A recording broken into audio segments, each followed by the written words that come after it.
এই যে আপনারা আমার হাতে একটা ছোট্ট কার্ড দেখছেন।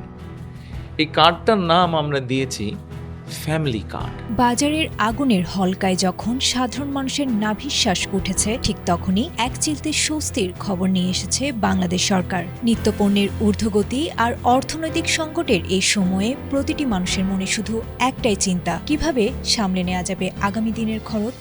সাধারণ মানুষের সেই দুশ্চিন্তার মেঘ কাটাতে এক নতুন আলোকবর্তিকা হিসেবে আত্মপ্রকাশ করেছে বিশেষ এই উদ্যোগ। এটি কেবল একটি সরকারি প্রকল্প নয়, বরং সাধারণ পরিবারের টিকে থাকার এক শক্তিশালী অবলম্বন হতে চলেছে। দেশের দরিদ্র ও নিম্ন মধ্যবিত্ত পরিবারগুলোকে মূল্যস্ফীতির চাপ থেকে সুরক্ষা দিতে সরকার আনুষ্ঠানিকভাবে নিয়েছে ফ্যামিলি কার্ড কর্মসূচি চালুর চূড়ান্ত প্রস্তুতি।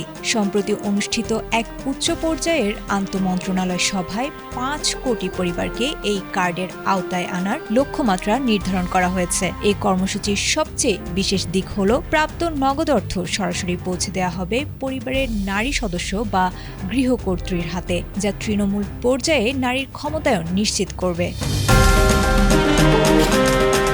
ইতোমধ্যেই অর্থমন্ত্রীকে প্রধান করে 15 সদস্যের একটি শক্তিশালী মন্ত্রিসভা কমিটি গঠন করা হয়েছে। পাইলট প্রকল্প হিসেবে প্রথম ধাপে বেছে নেওয়া হয়েছে বগুড়ার গাবতলী ও দিনাজপুরের নবাবগঞ্জ উপজেলাকে।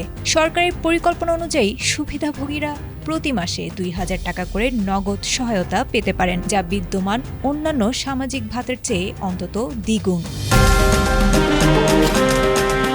স্বচ্ছতা নিশ্চিত করতে জাতীয় পরিচয়পত্রের ভিত্তিতে ইতোমধ্যে তৈরি করা হয়েছে একটি কেন্দ্রীয় ডিজিটাল ডাটাবেস। এর ফলে কোনো মধ্যস্বত্বভোগী বা ভুয়া তালিকা তৈরির জন্য থাকবে না কোনো সুযোগ। যোগ্য আবেদনকারীদের সংগ্রহে রাখতে বলা হয়েছে এনআইডি, পাসপোর্ট সাইজের রঙিন ছবি এবং একটি সচল মোবাইল নাম্বার।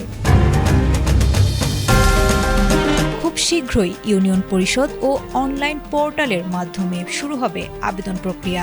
এই উদ্যোগ সফল হলে দেশের অর্থনৈতিকভাবে ঝুঁকিপূর্ণ পরিবারগুলো সরাসরি উপকৃত হবে এবং দেশের সামাজিক নিরাপত্তা কাঠামো এক নতুন উচ্চতায় পৌঁছাবে বলে আশা করা হচ্ছে।